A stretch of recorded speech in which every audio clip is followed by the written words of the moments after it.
India news पर आपका बहुत बहुत स्वागत है। आपके साथ मैं हूं राकेश पांडे। वक्त हो गया सुपरफास्ट 100 का। नमस्कार, मैं हूं राशिद। करेंगे बड़ी खबर से शुरुआत। आज लोकसभा चुनाव के 5वें चरण का मतदान हो रहा है। इस चरण में सबसे ज्यादा 12 राज्यों के 121 सीटों पर वोट डाले जा रहे हैं। इन सीटों पर कुल 16 करोड़ 61 लाख मतदाता हैं, जो दिग्गजों समेत 1769 उम्मीदवारों की किस्मत का फैसला कर रहे हैं। यूपी की कुल 80 लोकसभा सीटों में से 11 पर मतदान हो रहा है। इन 11 सीटों पर 150 उम्मीदवार चुनावी मैदान में है। 1 करोड़ 85 लाख वोटर जिनकी किस्मत का फैसला करेंगे। बिहार की कुल 40 लोकसभा सीट में से 7 सीटों पर आज वोटिंग हो रही है। 117 उम्मीदवार चुनाव मैदान में हैं। इन 7 सीटों पर 1 करोड़ 18 लाख मतदाता हैं। मध्य प्रदेश में कुल 29 लोकसभा सीटें हैं, जिनमें 10 सीटों पर आज मतदान हो रहा है। 142 उम्मीदवार चुनावी मैदान में हैं, जिनकी किस्मत का फैसला 1 करोड़ 67 लाख मतदाताओं के हाथ में है। महाराष्ट्र की कुल 39 सीटों में से 19 सीटों पर आज मतदान हो रहा है, जिसके लिए 358 उम्मीदवार चुनाव मैदान में हैं। 19 सीटों में 3 करोड़ 24 लाख वोटर हैं। 5वें चरण में राजस्थान की 20 सीटों पर भी वोट डाले जा रहे हैं। वहीं पश्चिम बंगाल की 4 और कर्नाटक की 28 सीटों पर भी वोटिंग हो रही है। इसके अलावा झारखंड की 6 लोकसभा सीट पर भी मतदान का काम चल रहा है। 5वें चरण के चुनाव में छत्तीसगढ़ के 3 सीटों पर भी मतदान हो रहा है। इसके अलावा जम्मू कश्मीर और मणिपुर की एक सीट पर वोटिंग चल रही है। साथ ही ओडिशा की 11 लोकसभा सीटों पर भी सुबह से वोटिंग का काम जारी है। राजस्थान में मुख्यमंत्री वसुंधरा राजे ने मतदान किया। वसुंधरा राजे ने झालावाड़ में अपना वोट डाला। इस मौके पर राजे अपनी पार्टी की जीत के प्रति आश्वस्त दिखे। उधर बिहार के मुख्यमंत्री नीतीश कुमार भी अपने मताधिकार का इस्तेमाल करने पहुंचे। उन्होंने पटना में अपना वोट डाला। झारखंड के मुख्यमंत्री हेमंत सोरेन ने रांची में मतदान किया। रांची लोकसभा सीट पर जेएमएम का कोई कैंडिडेट नहीं है। यहां जेएमएम ने कांग्रेस को सपोर्ट किया है। पूर्व मंत्री सुबोध कांत सहाय यहां से कांग्रेस उम्मीदवार है। महाराष्ट्र के पूर्व मुख्यमंत्री और लोकसभा चुनाव में कांग्रेस के उम्मीदवार अशोक चव्हाण ने भी अपने मताधिकार का इस्तेमाल किया। अशोक चव्हाण ने नांदेड़ में अपना वोट डाला। चव्हाण नांदेड़ सीट से ही उम्मीदवार हैं। कर्नाटक के पूर्व मुख्यमंत्री बीएस येदियुरप्पा ने शिमोगा में अपना वोट डाला। येदियुरप्पा शिमोगा सीट से ही बीजेपी के टिकट पर चुनाव लड़ रहे हैं। राजस्थान के पूर्व मुख्यमंत्री अशोक गहलोत ने भी मतदान किया। जोधपुर में उन्होंने वोट डाला। उनके साथ उनके परिवार के कई लोगों ने भी मतदान किया। केंद्रीय गृह मंत्री सुशील कुमार शिंदे ने महाराष्ट्र के सोलापुर में मतदान किया। शिंदे लंबे समय से यहां से सांसद हैं और इस बार भी कांग्रेस के उम्मीदवार हैं। वोट डालने के बाद उन्होंने कहा कि यहां मोदी नहीं बल्कि शिंदे की लहर है। कर्नाटक के चिकबल्लापुर में पेट्रोलियम मंत्री वीरप्पा मोइली ने अपनी पत्नी के साथ वोट डाला। मोइली यहां से कांग्रेस के उम्मीदवार हैं। वोट देने से पहले उन्होंने लाइन में लगकर अपनी बारी का इंतजार भी किया। कर्नाटक की साउथ बेंगलोर लोकसभा सीट से बीजेपी उम्मीदवार अनंत कुमार ने बेंगलोर में अपना वोट डाला। वहीं साउथ बेंगलोर सीट से कांग्रेस उम्मीदवार नंदन नीलेखड़ी भी अपने पूरे परिवार के साथ मतदान करने पहुंचे। आरजेडी सुप्रीमो लालू प्रसाद यादव अपनी पत्नी और बिहार की पूर्व मुख्यमंत्री राबड़ी देवी के साथ वोट डालने पहुंचे। पटना में वोट डालने के बाद लालू ने मीडिया से कोई बात नहीं की। हालांकि राबड़ी ने कहा कि आरजेडी की ही जीत होगी। राजस्थान के बाड़मेर से निर्दलीय चुनाव लड़ रहे जसवंत सिंह ने वोट डाला। बीजेपी ने टिकट नहीं दिया तो जसवंत बागी हो गए और निर्दलीय किस्मत आजमा रहे हैं। यहां से बीजेपी ने कर्नल सोनाराम को टिकट दिया है। एनसीपी सुप्रीमो शरद पवार की बेटी सुप्रिया सुले ने महाराष्ट्र के बारामती में वोट डाला। सुप्रिया बारामती से ही सांसद हैं और यहां से एनसीपी उम्मीदवार हैं। छत्तीसगढ़ के राजनांदगांव में मुख्यमंत्री रमन सिंह के बेटे अभिषेक सिंह ने मतदान किया। अभिषेक यहां से बीजेपी उम्मीदवार हैं। वो अपनी पत्नी के साथ वोट डालने पहुंचे। जयपुर ग्रामीण से बीजेपी टिकट पर चुनाव लड़ रहे राजवर्धन सिंह राठौर ने जयपुर में मतदान किया। वो अपनी पत्नी के साथ पगड़ी पहनकर वोट डालने पहुंचे। राजवर्धन सिंह कांग्रेस के सीपी जोशी के खिलाफ चुनाव मैदान में हैं।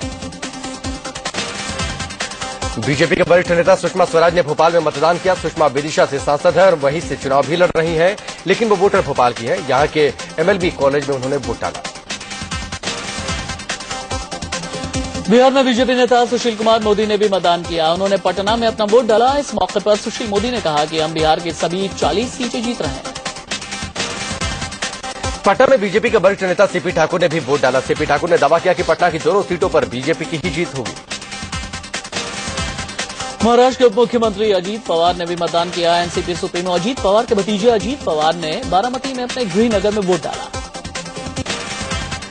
यूपी के रामपुर में बीजेपी उपाध्यक्ष मुख्तार अब्बास नकवी ने वोट डाला। नकवी इस बार चुनाव नहीं लड़ रहे हैं। वो पहले रामपुर से बीजेपी के टिकट पर चुनाव लड़ चुके हैं। कांग्रेस नेता बेगम नूर बानो ने भी रामपुर में मतदान किया। नूर बानो इस बार मुरादाबाद से कांग्रेस के टिकट पर चुनाव लड़ रही हैं। पहले वो रामपुर से चुनाव लड़ती रही हैं और यहां से सांसद भी रह चुकी हैं। मध्य प्रदेश में कैबिनेट मंत्री और शिवपुरी से विधायक यशोधरा राजे सिंधिया ने शिवपुरी में अपना वोट डाला। इस मौके पर उन्होंने बीजेपी की जीत का दावा किया। समाज सेवी अन्ना हजारे ने अपने गांव रालेगढ़ सिद्धि में अपने मताधिकार का इस्तेमाल किया। वोट डालने के बाद अन्ना हजारे मुस्कुराते नजर आए। रांची के कुछ मतदान केंद्रों पर मतदाताओं को खास तरजीह दी गई। यहां वोट देने आए लोगों को गुलाब भेंट किए गए, जिससे मतदाता काफी उत्साहित दिखे। यूपी के मुख्यमंत्री अखिलेश यादव ने अपने फेसबुक पेज पर मतदान के दिन समाजवादी पार्टी को वोट देने की अपील की है। इसे आचार संहिता का उल्लंघन माना जा रहा है। छत्तीसगढ़ के कांकेर में मतदान केंद्र के करीब सुरक्षा कर्मियों ने 3 बड़े बम बरामद किए। मतदान में गड़बड़ी फैलाने के मकसद से नक्सलियों ने ये बम प्लांट किए थे। सभी बमों को डिफ्यूज कर दिया गया है। बम मिलने से इलाके में दहशत का माहौल है। यूपी के रामपुर में 2 मतदान केंद्रों में ईवीएम मशीन खराब हो गई। ईवीएम खराब होने से एक भी वोट नहीं पड़ा। अधिकारी काफी देर तक मशीन ठीक करने को लेकर परेशान रहे। कांग्रेस उपाध्यक्ष राहुल गांधी की आज भी धुआंधार रैलियां हैं। राहुल गांधी की मध्य प्रदेश, छत्तीसगढ़ और महाराष्ट्र में जनसभाएं हैं। छत्तीसगढ़ के कोरबा, मध्य प्रदेश के खंडवा और महाराष्ट्र के जलना में रैलियों का आयोजन किया गया है।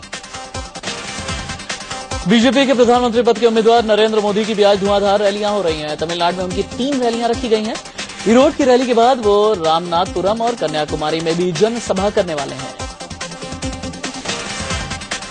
समाजवादी पार्टी के सुप्रीमो मुलायम सिंह यादव की आज मैनपुरी में जनसभा है। मैनपुरी के कृष्णी चौराहा और बरनाहल में मुलायम सिंह की रैलियां हैं। बीएसपी सुप्रीमो मायावती का आज कानपुर दौरा है। कानपुर के रेल बाजार मैदान में जनसभा का आयोजन किया गया है। मायावती अपने उम्मीदवारों के पक्ष में प्रचार करने वाली हैं। आम आदमी पार्टी के संयोजक और वाराणसी से उम्मीदवार अरविंद केजरीवाल के वाराणसी दौरे का तीसरा दिन है। आज केजरीवाल सेवापुरी इलाके में चौपाल लगाने वाले हैं। वाराणसी संसदीय सीट से चुनावी अखाड़े में उतरे बीजेपी के पीएम उम्मीदवार नरेंद्र मोदी 22 अप्रैल को नामांकन कर सकते हैं। सूत्रों के मुताबिक मोदी 21 अप्रैल को वाराणसी आएंगे और 22 अप्रैल को पर्चा दाखिल कर सकते हैं। सूत्रों के मुताबिक मोदी नामांकन का पूरा प्लान तैयार कर लिया गया है। नामांकन के 2 दिन मोदी सबसे पहले काल भैरव का दर्शन करेंगे। उसके बाद मोदी बाबा विश्वनाथ के दरबार में जाएंगे और फिर रोड शो के जरिए कलेक्ट्रेट बस्तर पहुंचेंगे।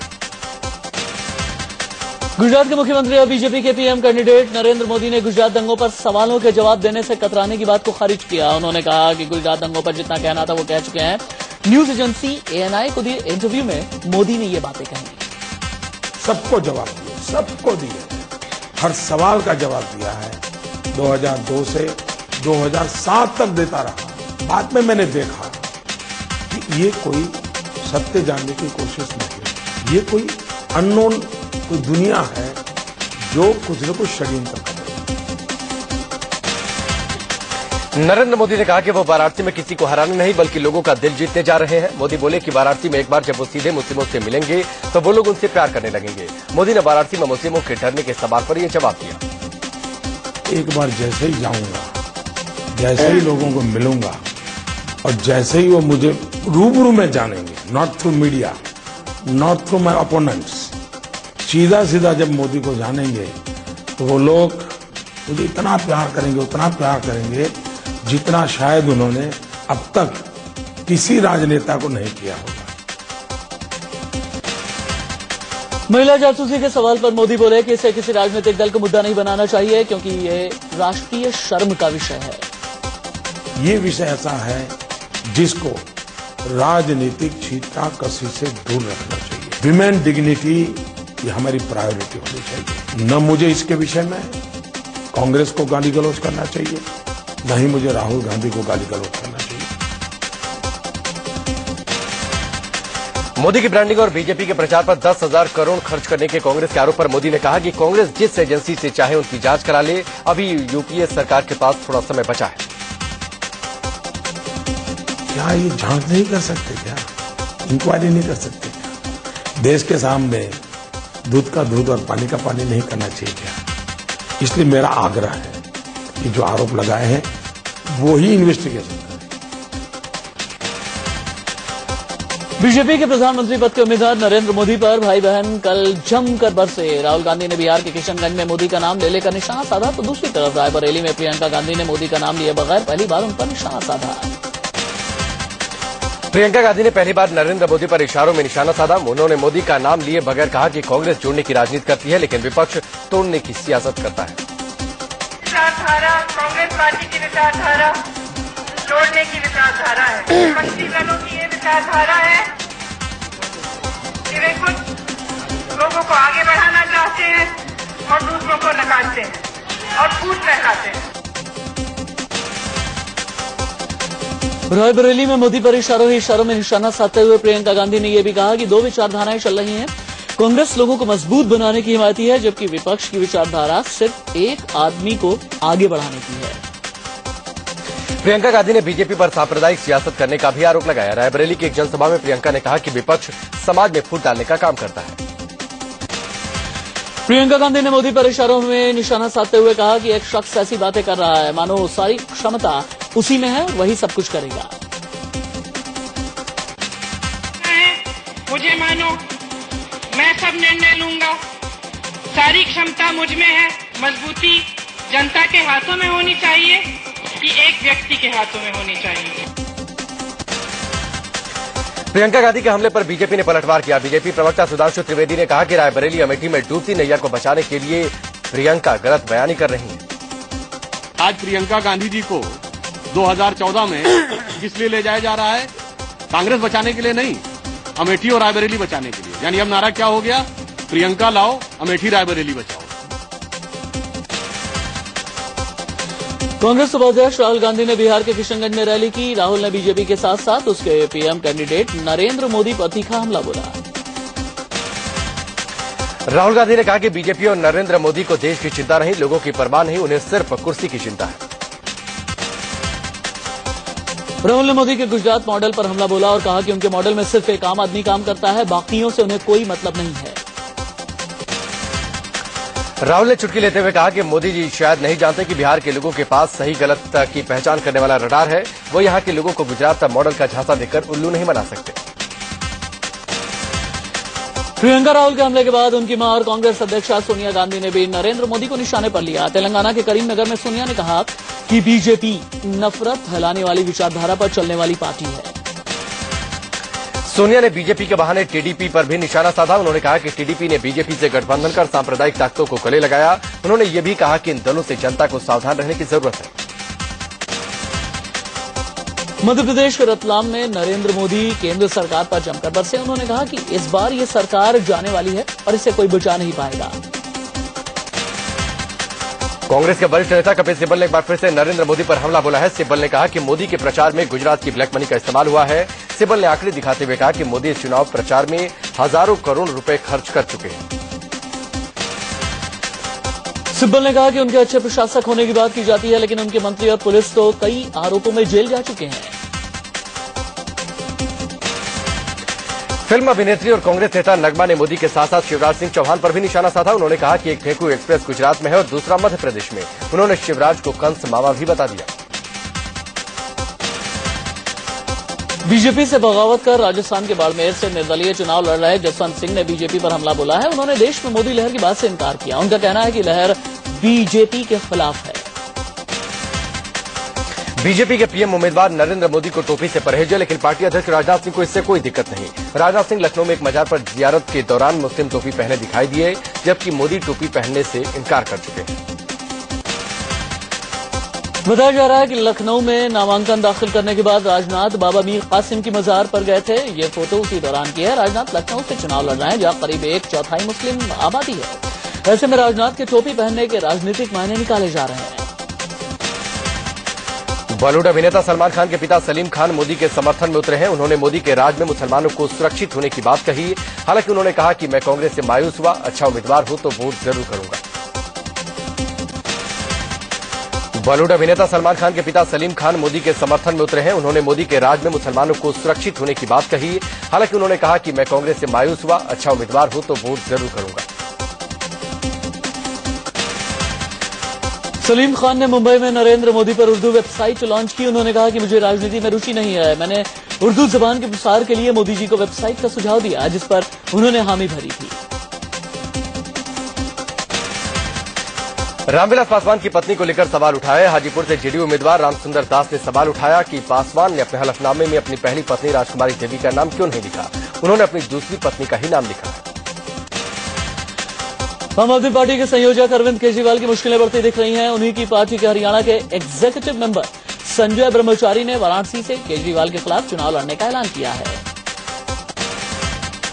संजय ब्रह्मचारी ने अरविंद केजरीवाल और संजय सिंह पर कई गंभीर आरोप लगाए। उन्होंने कहा कि केजरीवाल का दलितों के प्रति नजरिया ठीक नहीं, साथ ही वो कई मामलों में पार्टी के सभी अधिकार अपने पास रखना चाहते हैं।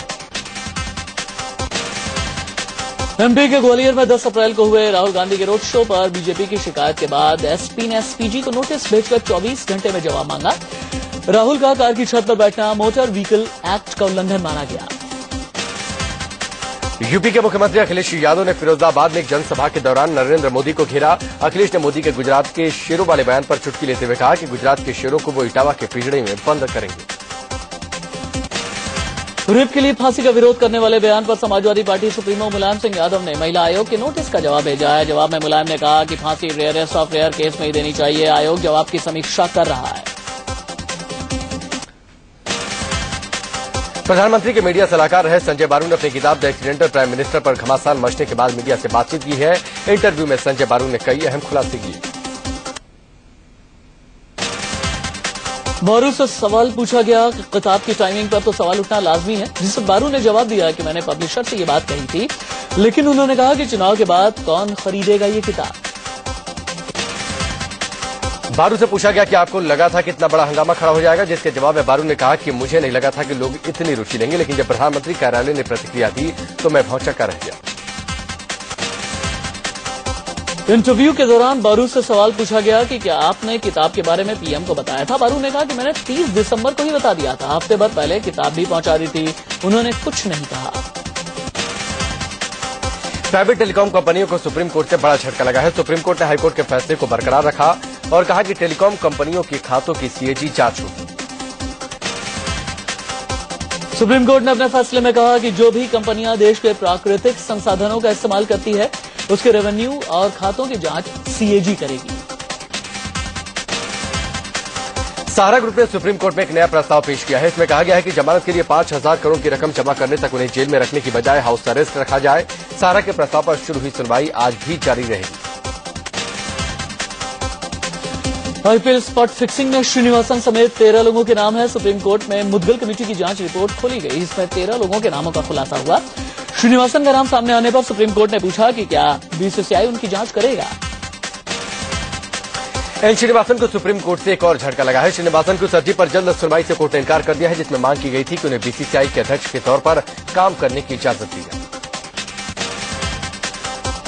आईपीएल के सीईओ सुंदर रमन को सुप्रीम कोर्ट से फौरी राहत मिली है। बीसीसीआई ने कहा था कि सुंदर रमन को हटाने या रखने का फैसला खुद सुप्रीम कोर्ट करे। इस पर कोर्ट ने कहा कि आईपीएल शुरू हो गया है, इसलिए आईपीएल तक वो पद पर बने रह सकते हैं।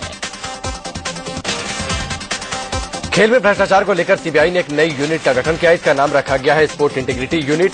ये यूनिट मुख्य रूप से खेल में भ्रष्टाचार के मामले की जांच करेगी। ये यूनिट बनाने से पहले सीबीआई ने आईसीसी, फीफा से भी बात की। दिल्ली पुलिस के एक जवान ने अपनी सर्विस रिवॉल्वर से गोली मारकर खुदकुशी कर ली है। जवान बाहरी दिल्ली के कंझावाला थाने में तैनात था। अभी खुदकुशी की वजह पता नहीं चल पाई। पुलिस मामले की जांच में जुटी है। दिल्ली के गीता कॉलोनी इलाके में मोटरसाइकिल सवार बदमाशों ने एक प्रॉपर्टी डीलर की गोली मारकर हत्या कर दी। दिल्ली के अशोक विहार इलाके में दर्जनों लड़कों ने जमकर उत्पात मचाया। लड़कों ने अशोक विहार के एक कार शॉप की दुकान पर जमकर पत्थरबाजी की। मध्य प्रदेश के छतरपुर में किसान ने खुद को आग लगाकर जान दे दी। घर वालों के मुताबिक किसान खराब फसल होने के कारण काफी परेशान था।